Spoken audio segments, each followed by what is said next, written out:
တင်နေတဲ့ hot ခန်းထဲမှာ show web ကင်မရာရှိနေနိုင်တယ်ဆိုတာသိပါသလား show web ကင်မရာတွေကပုံမှန်အသုံးဆောင်တွေထဲမှာဝတ်ထားတတ်တယ်။နာရီတယ်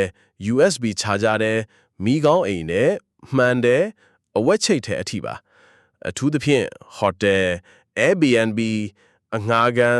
အဝက်လဲကန်တွေမှာသတိထားရမယ်။ရှာဖွေနည်း၃ခုပြောပြမယ်။နီလန်တစ်မီးဖွင့်ကြည့်ပါအခန်းထဲမှာမီးအကုန်ပိတ်ပါ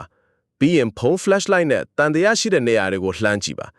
ကင်မရာမှန်ဘလူးကအလင်းပြန်မယ်နီလန်နဲ့ဖုန်းကင်မရာသုံးပါ